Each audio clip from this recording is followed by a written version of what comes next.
va a ser una persona que va a socializar bien o que va a desarrollarse bien en otro ambiente que él venga a formar después como una familia. Bienvenida a la licenciada Margarita Veil, ella es psicóloga clínica, los teléfonos van a aparecer en pantalla y qué gusto que estés aquí con nosotros. Un placer volver a verte. Sí, igualmente, un placer acompañarles y más con un tema tan importante porque estamos en un ambiente violento. Así es. Y la niñez hoy está realmente impregnada de violencia social y en la aldea mundial del internet.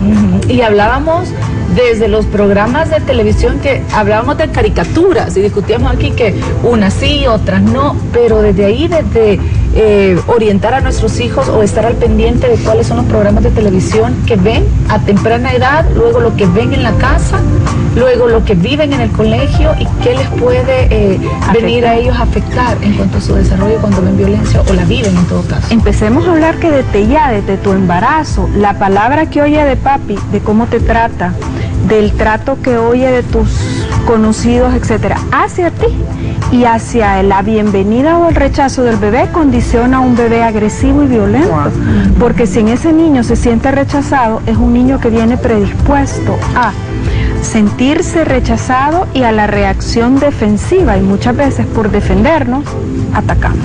Hablemos de la violencia sexual, que creo yo que es la que quizás nos da más pavor, más que cualquier otra cosa, porque... ¿Es la que más secuelas deja? De todas las formas de violencia, hay dos con mayores secuelas. La violencia sexual es una y la violencia emocional, que es una violencia encubierta. Y vamos a poner un caso real. En El Salvador hay un niño de 9 años con anorexia nerviosa porque le decían gordo.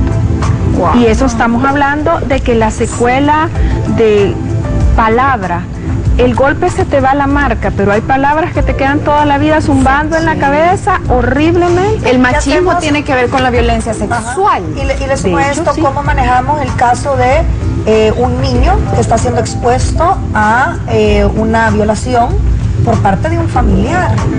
¿Qué consejo le daría a una madre que se acaba de dar cuenta que un padre ha sido el violador de su hijo? Y es que el abuelo. Lo primero que hay que hacer es, mire, un niño es incapaz de fantasear nada sexual. Eso es mentira.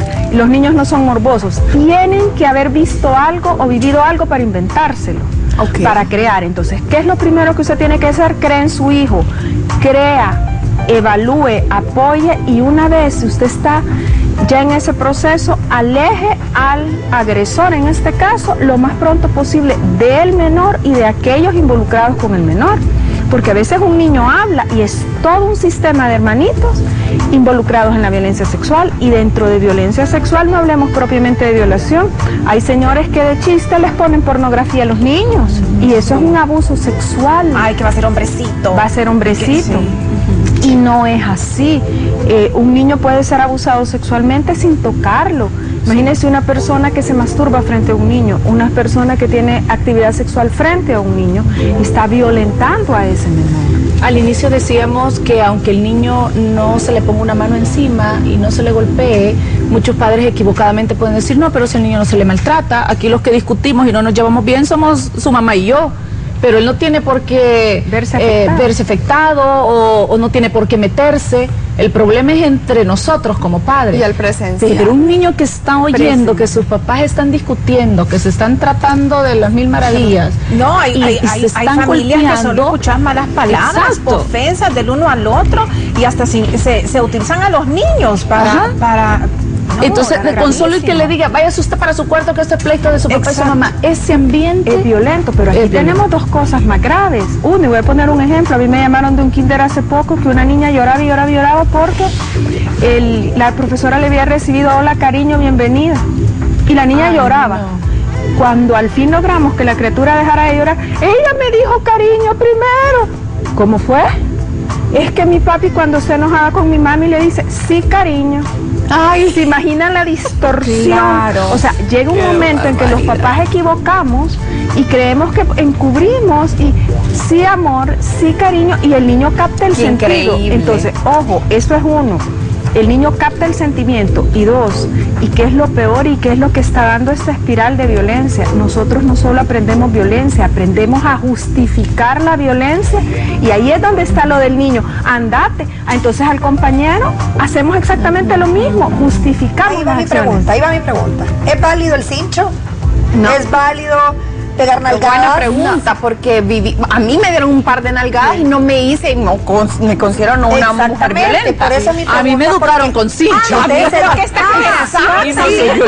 educaba con cincho. Ahora se educaba con ver la pared media hora. Se educaba con nalgadas, y en muchos casos, que creo que no es nuestra generación, sino la de nuestros padres, con el chilío. Ponga las manos y está el chilío. Sí. O cuerda mojada, o como no es justificado el golpe, pero el poner a un niño tiempo fuera.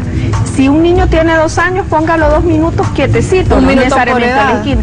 1 minuto por edad, y el niño que se tranquilice, no lo violente. Y un niño como ellos, acuérdense que estamos aprendiendo a percibir la vida.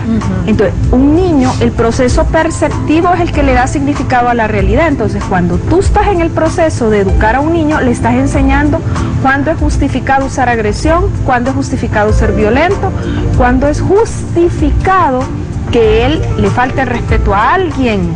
Entonces, ahí, en el momento en que le das un golpe, le das un chilillazo, etcétera, le estás enseñando cuándo es que él tiene la potestad de devolver. Pero la respuesta es nunca. No, la respuesta es nunca. ¿Qué debería de ser? Tiempo fuera. Hay algo que va mucho asociado a la violencia, es que eres culpable. Responsabilice al niño. El niño quebró un vaso. Ok, mira, de tu comida del domingo, que vamos a salir a pasear todos, no te voy a dar el sorbete porque vamos a ir a comprar el vaso. con el sorbete Aquí, el vaso. Y muchas veces trascendemos o hacemos el problema más grande de lo que es. Le quebramos las manos. Bueno, va el insulto, la ofensa de manos de mantequilla, va la agresión física, incapaz. Y aquí hay una línea bien delgada, porque a veces como papás pues estamos en un estrés del trabajo, podemos decir deudas, problemas, qué sé yo, que el niño no tiene nada que ver, ni siquiera sabe. Entonces, cuando estamos quebrando un vaso, para nosotros, como tú decís, dimensionamos algo tan grave. Si nos tuviéramos un ratito y nos detuviéramos a pensar, ¿qué tan grave es que el niño quiebre un vaso? ¿Cuántos vasos quebramos nosotros? Es un accidente. Entonces, ahí es donde nosotros quizás estamos con poca tolerancia, o la famosa baja tolerancia a la frustración, y nos vamos con todo y dañamos al niño. En todo caso, de responsabilidad, o decirle, le dije que los vasos de vidrio a su edad, mismo, ¿verdad? Y que asuma la responsabilidad, pero lo que hablamos, el nivel de estrés de los papás hace que nosotros tengamos menos tolerancia, algo que tranquilos hubiéramos reaccionado más constructivamente cuando nosotros, esa es la gota que derramó el vaso, de la oficina, de los problemas con la esposa, etcétera, y es hacia el niño. ¿Qué tan efectivo es que le digamos al niño que no sea violento? Y voy a hacer esta pregunta y la voy a explicar bien, porque yo recuerdo en el kinder donde yo metí a mis hijos, el método era: él no agrede después de que lo han agredido. O sea, si alguien lo mordía, o si alguien le jalaba el pelo, o si alguien le pegaba, entonces el niño tenía que aprender dentro de un proceso, porque toma un proceso, en decir: no me toques, no me gusta, no te acerques. Pero no el típico consejo que damos los papás de devolverle el pencazo, andate y defendete, te mordió, mordelo de regreso. Es válido. Y de hecho es más, ¿el qué es válido? El que le enseñen a alejarte. Por ejemplo, enseñarle a un niño a parar. Por ejemplo, un niño jamás debe parar al otro cogiéndolo de aquí. Lo que tú le enseñas al niño es que lo coja de aquí. Si tú coges la mano, tú dejas inmóvil al otro, no lo puedes detener. Entonces, le haces así y que firme diga: es mi cuerpo, respétame. No, pero que no empuje, solo frene. No le estás diciendo al niño: déjate. Y eso era lo bueno del kinder. Solo le estás diciendo, pero le enseñas a alto. No, ¿por qué? Porque uno está evitando que sea pato. Es que este se deja y se deja y se deja. Es poner límite. ¿Qué ocurre? Para que un niño aprenda a decir no, tú de papá tenés que aceptar que el niño te diga que no. Y eso es lo que cuesta.